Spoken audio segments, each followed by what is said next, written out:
I might not have the time that I used to have when I was a little kid to play video games all the time, but I'll tell you what, one thing that will never change is my soft spot in my heart for video games. They helped mold me into the person that I am today, sitting on voice chat lobbies with my friends that I had just made in Modern Warfare 2 and Call of Duty 4, and absolutely wrecking people all night until the wee hours of the morning. I think it's something that everyone can resonate with, and for me, again, it helped really mold my childhood, and it gave me these everlasting memories. Now, one thing that always perplexed me about video games was the barrier to entry. Like, I always wanted to develop my own video game and create my own thing, but it just kind of wasn't a possibility. Well, I'll tell you what, with AI, things are obviously changing very fast in every aspect, but I didn't expect to see 3D game assets that were AI renderable anytime soon. Now, I'm going to dive into that in just a second and show you guys this because I think it's just absolutely really fascinating and cool. But to me, the ability for some kid in their basement to create an indie game that's actually competitive and playable will be the proponent and the catalyst that moves video games to the next level. I personally think that esports, specifically esports athletes, will be the highest paid athletes on earth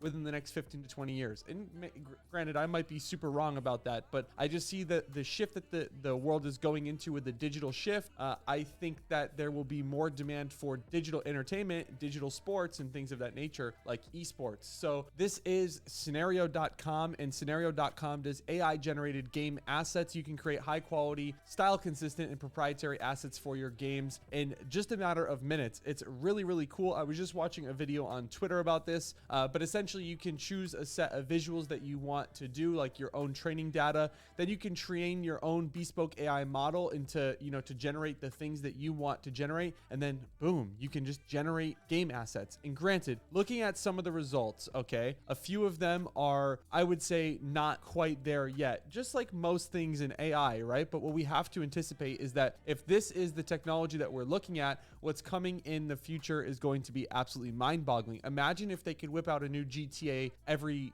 2 years or every year because they didn't have to make every single asset in the game. Imagine if GTA could train their own engine and say, okay, how about a new car? How about create this type of building? How about create this type of NPC? How about we want this type of material for the sidewalk? And to break things up, we want different materials on this road. And for the dirt roads, just generate this, just generate that, generate these animals. And instead of them having to go through and create every single square inch of the Grand Theft Auto map, they can have an AI model that generates the assets for them. Now, what we're looking at here is probably more or less like mobile game assets. It's almost what it looks like to me. Looks like a lot of these assets we would see inside of a mobile game, but there was one that really stuck out to me, and it is this gun right here. And the reason I think that this is the most impressive one is just because it looks the most realistic. It looks the most, how do I put this in words? It looks the most realistic. It looks the most original. It's the most creative in my opinion, and I could actually see it in some type of game. Overall, I'm really excited and impressed with this. There's a lot of different AI stuff that is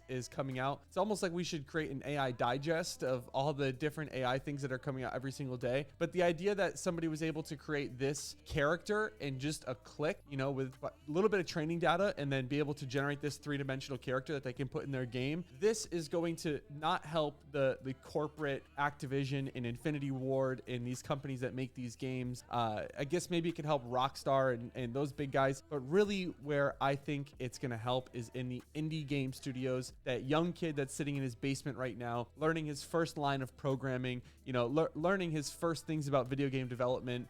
People that look up to like Danny on YouTube, DANI, if you know who that is. People that look up to Danny and see what he does with his games. These people will be able to take their creative thoughts and put them down into a game in a matter of weeks, not years, weeks. And that is going to change video gaming forever. I thought this was really interesting, so I just wanted to share it with you guys. Obviously, comment, like, subscribe, and I'll see you in the next one. Peace.